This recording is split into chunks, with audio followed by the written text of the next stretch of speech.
Hi guys, welcome. We are in week 2, round 1 in 5v5 GAC, and I'm going up against my fellow Mo Alliance member, Mark Raddus, who's in Mo 2, and he's a really good player. I have a slight GP advantage, and possibly even on datacrons. I wasn't sure, but you can always go back to check at the beginning when I put the spreadsheet. The compare spreadsheet. So yeah, this one is going to be a really interesting battle. So yeah, stick around because it's going to be a good one. I'm sure you guys are going to learn a lot.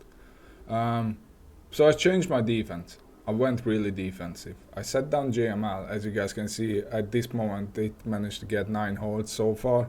Then I put down gas, C with Treya and Set, and then Lord Vader. And it also got a hold. Now,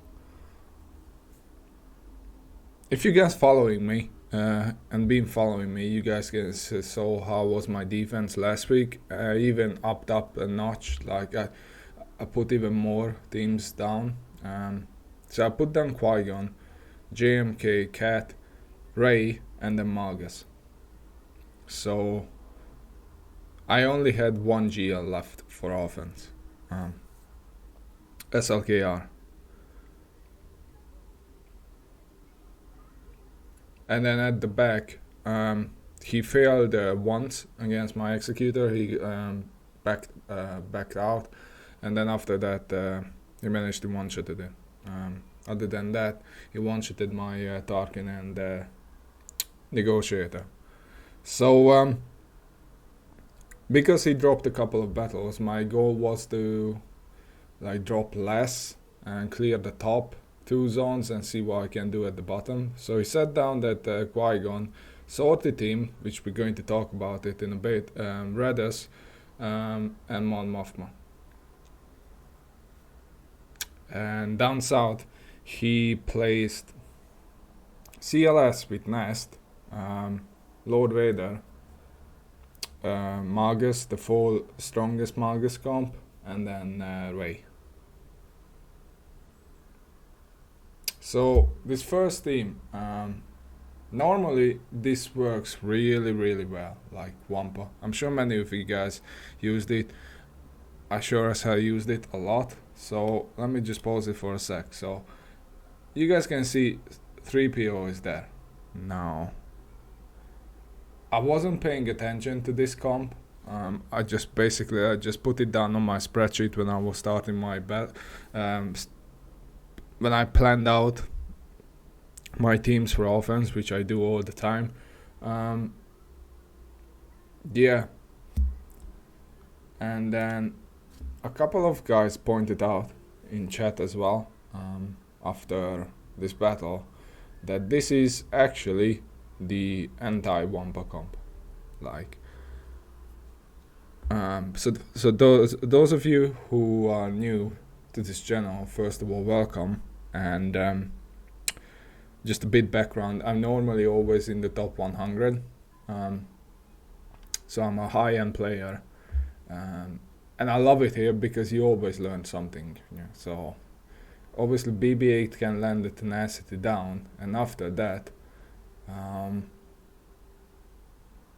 they just unlock you. So it's not a good start at all. I lost. It seems like a trend these days that I always drop my first battle, which I'm not proud of, but win or lose, I always show you guys my battles, because at the end of the day, that's why I started my channel, that I wanted to help you out all, and if you guys can learn just one thing by watching my video, then I'm really happy about that. And I feel like I did my work.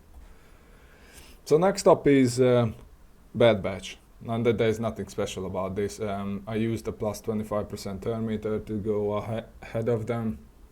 And after that, it's just straight up massacre. So yeah. Now this might surprise some of my viewers. Normally this is a straight up win. Nothing special about this, right? I'm sure many of you guys use this counter all the time. Iden versus Mon Mothma. Like, right? It's supposed to be a hard counter. Now, I didn't brought range, which we're going to talk about it a bit later in the video why. But even then, I felt like I had enough DPS to deal with this team. Like, Kara's almost dead. Now, unfortunately, she has the taunt, but she didn't have the potency up, which means she couldn't revive. But now Mon Mothma brought her back. And also, like, so far we are good because Combat Carl is not here yet, which means he cannot dispel our buffs. But look at that, Kyle went full berserker mode and deleted my snow, and then my Death Trooper also died. So I was like, wow, this is going to be one of those days that where everything goes bad. Iden is not looking that good either. I forgot to mention I had the Datacron on, obviously, the one that it's where for every buff our offense increases by 5%. So my only hope was really to stick around long enough and gain enough buffs so I can sort of like 3-man this. And I still had Magna, and he has an AoE as well, and Iden too. So pay attention to Mon Mothma's health, because like it felt like I couldn't take out the others. So my only hope was really that I can kill Mon Mothma, and once she's gone, then I can maybe pick apart the team. Also, I'm fighting against the clock as well. And that's what I mean. I might sound like a broken record, but trust me, like at this level, mods and everything are on point. So some of you guys think that, oh, that's just I misplayed it or whatever, but it's not as simple as that. Like, sure, comment down below, like if you're watching this right now, then pause the video, and if you felt like that I made a mistake, I'm all for it. I never said that I'm perfect. Let me know what did I do wrong, and I'm more than happy to have a debate about it down in the comments. And I mentioned it 2 videos ago that win or lose, even if you lose especially, and you can learn just one thing that will improve your gaming skill, then that's a win in my book, even if you lost that round. So eventually, going back to this fight, I was able to take out Mon Mothma, and after that, yeah, there was no more heals, nothing, so I was able to pick a team apart, but it was really, really low balance. 59, I mean, that's really bad. Okay, so here's another thing.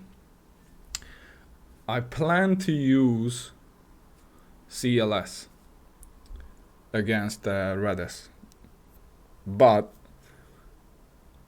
the problem was I wasn't planning on losing the Sortie battle. So I wanted to go in sort of cheap.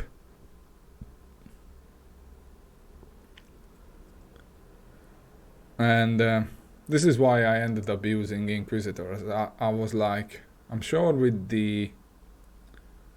all the stun lock and everything, I can control them and eventually take out Raddus, and then just as with the Iden versus Mon Mothma fight, I can just really pick them apart. But look at that. by the time I'm making this and editing this video, I still wasn't sure about why is this happening. Like, fifth brother on his AoE should be able to dispel everything, all the buffs, but it wasn't the case. Since we are having a debate about Iden as well, comment down below, chat. Is this something to do with Raddus's unique, or some other members unique, or is it part of the Raddus leadership or Omicron ability? Because it's just annoying, really. Like, look at that.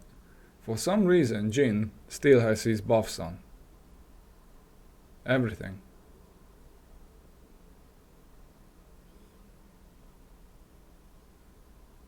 So I was finally able to take out Raddus, but the problem is, here was a misplay. I should have went after Jin, because with her AoE she can bring back everybody on a crit. And now Raddus is on 100%. Well, not everybody, she can bring back one person, but the problem is with Raddus's ultimate, he can revive every single death ally. And now it's just things really not looking good. And again, this was like an efficiency match, so I'm dropping battles left and right. So I was like, okay, dear God, I lost another one, so let's just send in CLS, see what they can do. I was like, surely CLS can handle this.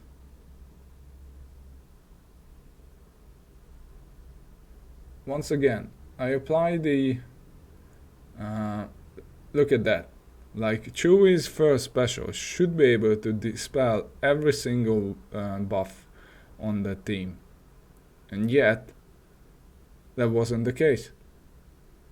Now luckily this team has way too much firepower, so I was able to take out Raddus engine as well, and after that it's really just an easy cleanup. But yeah, this team is annoying. If you don't have the right teams, especially if you go heavy on defense, then you could be in trouble.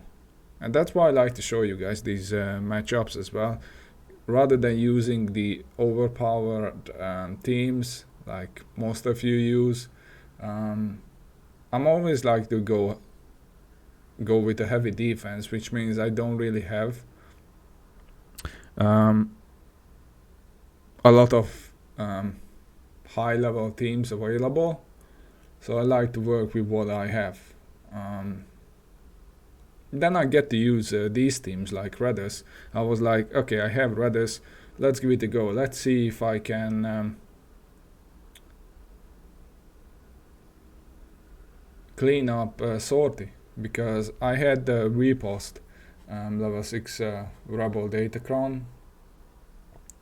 So I was like, surely they can do a lot of damage. Also, base is really useful, because base can dispel. He has one. He can dispel on his AoE, and also has a single target AoE dispel, single target dispel as well. So slowly but surely we are getting closer to the 100 upload for Raddus's ultimate.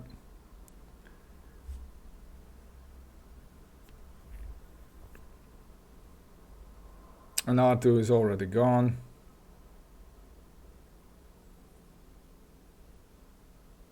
Now here I didn't use his ultimate because I wanted to see save it until I have repost on it, so I can hit under the protection. That's why I used the mass assist, and now he has the repost, and now I used it, and I deleted 2 of them.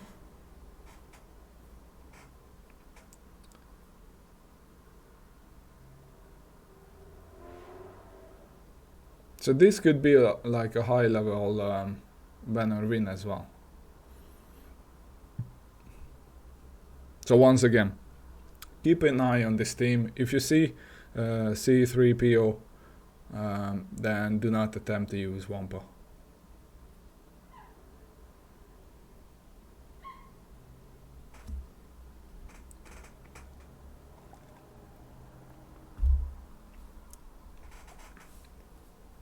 It was a max banner cleanup.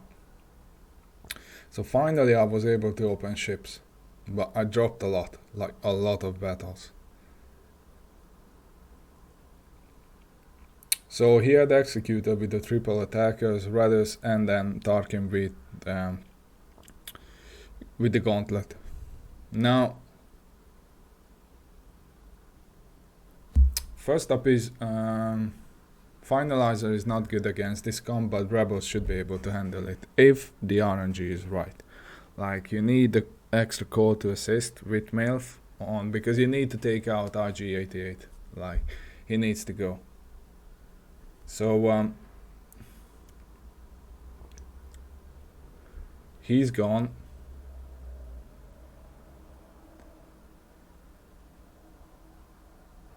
Fortunately I lost Biggs, but let's go all in on RC. Obviously that's not good, because MIF is out in the open, so yeah, that's why I need to wiggle, take out Xanadu Blood, and this is when the real battle begins, because I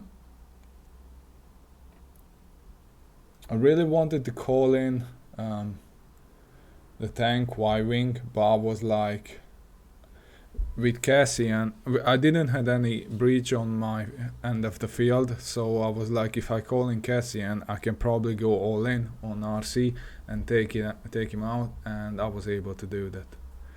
But now I really need Y-Wing, because it needs to remove Unstu's protection with the shield disruption. So at the moment we are just chilling and waiting and just doing like any, yeah, we are just dealing some damages on Unstu. I wanted to get the defense penetration up, that's why I used the AoE.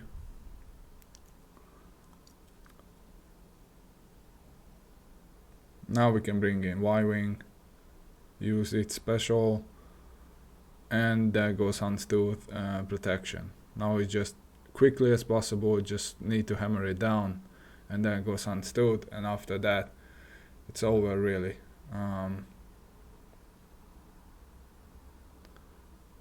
But look at that, Executor was really close to reaching its ultimate. But luckily it was one shot, 470 banners, so I like that. Next up is Malevolence against Tarkin.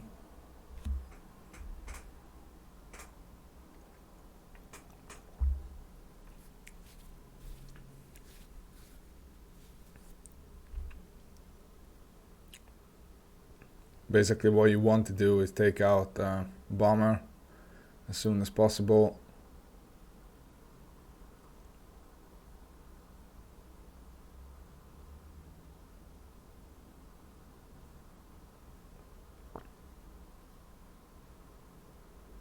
Fortunately, Second Sister is annoying, and her ship can do some serious damage, so I already lost Soldier.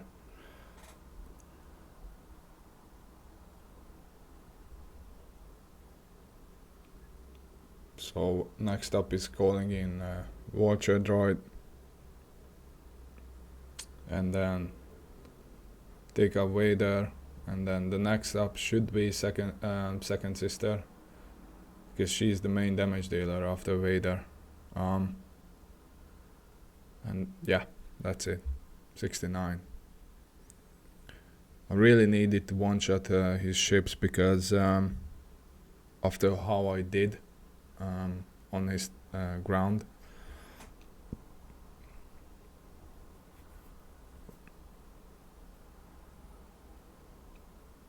And finally, Finalizer versus Raddus.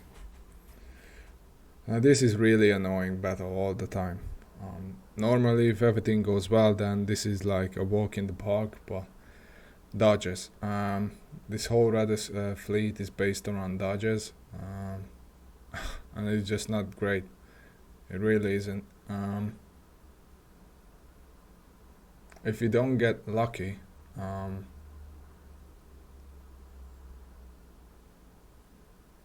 then they can take out your silencer, and then it's game over. So I decided to call in Echelon just for the mass assist, so I will hopefully can take out Star Fortress, but it wasn't the case at all. And obviously this is like you're fighting against the clock. Look at that damage, that just scary. The amount of DPS race ships can do is just scary. So finally Star Fortress is gone. Now we can control the battle more. Like I needed this stun ray. Nope, of course now I didn't get it.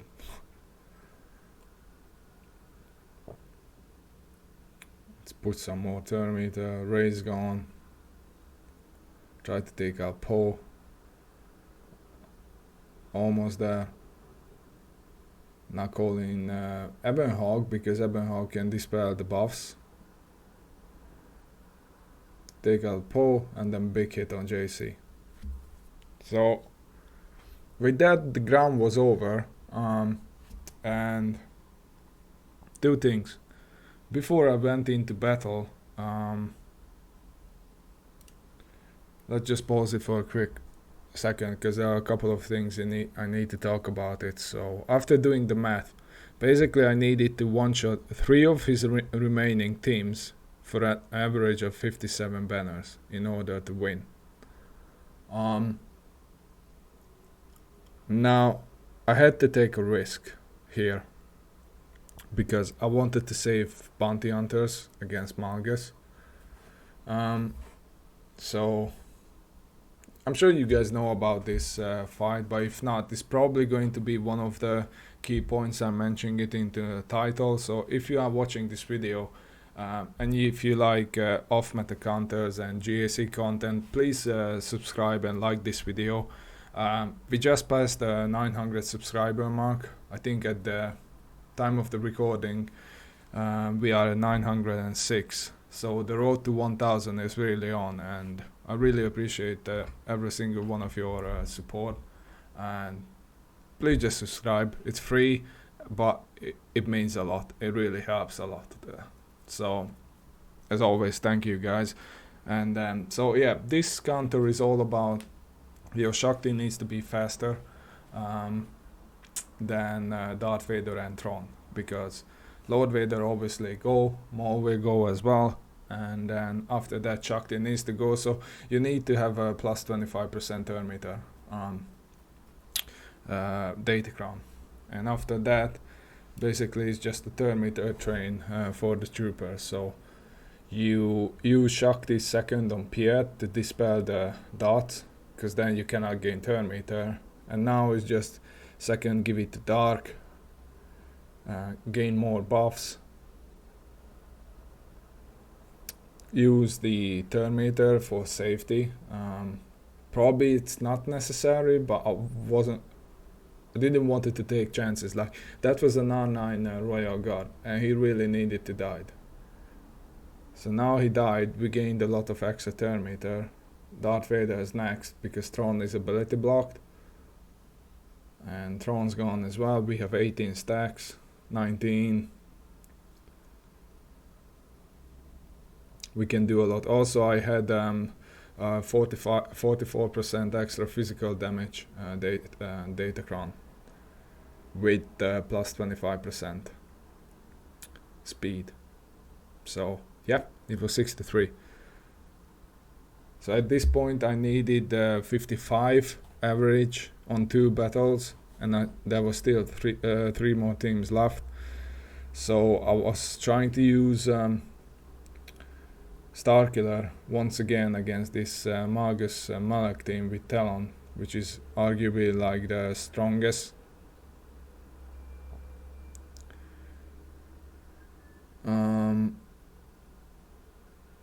strongest Malgus comp. I remodded my Starkiller for a crit damage set, just so he can deal more damage.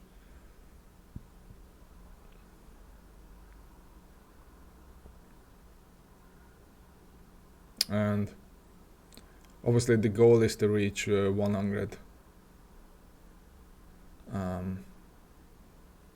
stacks on Starkiller, so he can pull the ships down.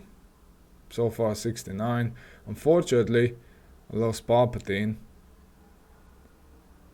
and then Malgus decided to use the Force Train on Starkiller. Out of all the people, like, I was so annoyed with this. And there goes. I dropped the battle, which meant now I needed to average 55 against the remaining two teams. One of them, which was Rey, and the other one was CLS. Now, I'm sure you guys used this counter before. Now, this isn't a high banner win. Like, by no means. Sometimes you can get lucky, but you see, she already used 2 whirlwinds. I wanted to take out Holdo because she already reached DI.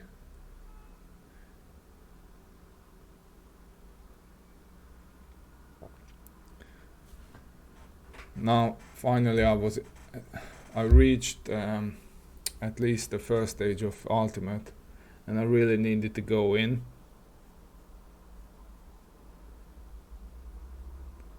And, well, Hux and the first officer are as good as dead.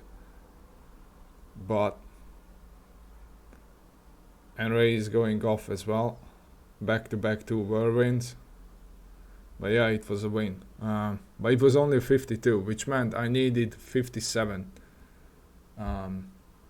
57 with this JKR for the win. And I was really nervous about this, because they had the DI, the damage immunity for 2 turns Datacron. And as you guys know, CLS can do some really nasty things. So I was able to stun them. I wanted to go after Chewie.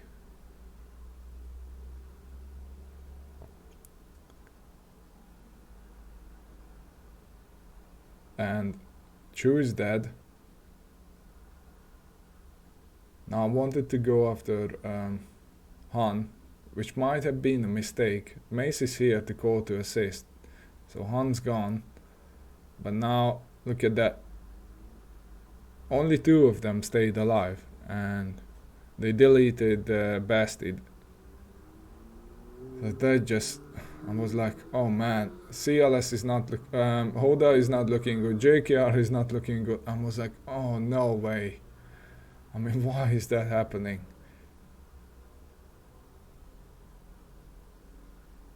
I was like, okay, finally Chewie's 3-pack is gone. CLS is almost dead. But we lost 2 people, so how is the banner looking? 57. I was like, no way, is that enough? It was enough. I mean, I was like, wow, what a match. I was like, holy crap. I couldn't believe it. After, even though I made a lot of mistakes, I was still able to pull it off, even after setting 5 GRs on defense plus Malgus. Speaking of Malgus, I wanted to do some test, like, I know Vensil posted a video about this, and I did change my modding on my Mando. He had 145% crit damage, but I didn't crit on Malgus, and that was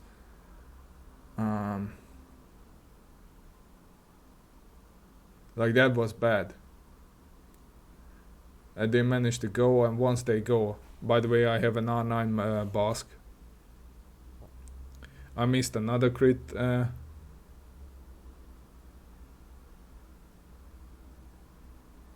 And then that was it. It didn't work out.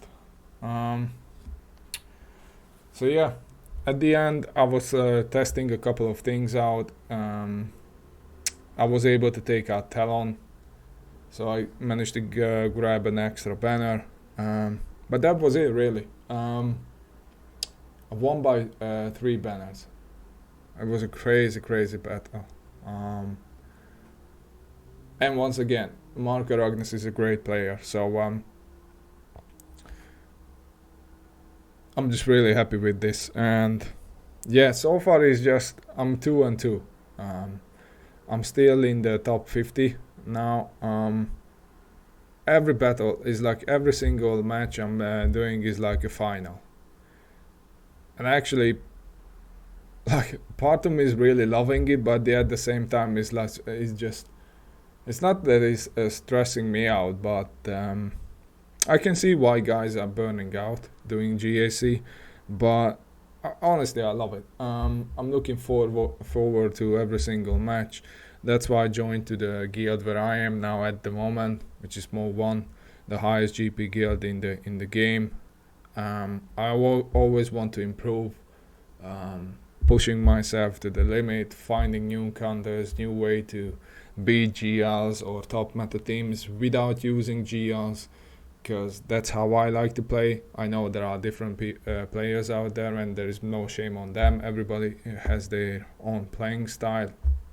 That's what I like to do, set teams on defense, like the hardest possible things, and see what I can do with my remaining ones on offense. So having said that, thanks guys for watching. As always, I really appreciate your support, and please subscribe and like the video, and share it as well, please, with your on your Discord or with your friends, Facebook. Let's try to reach the 1,000 subscribers by the end of September. We have like a 30-day challenge to get another 94 subscribers. I would really appreciate it. And as always, if you have any questions, comment down below, or there are 2 links in the video's description. One is for my Discord server, the other one is for my Twitch channel, where I always record the battles. I normally stream for 2-3 hours. We can always hang out, as you can see in the bottom left hand corner, the chat. I'm always trying to answer your questions. You can ask me anything really. And yeah, I'm looking forward to see you guys on Saturday. And until next time, see you guys. Bye.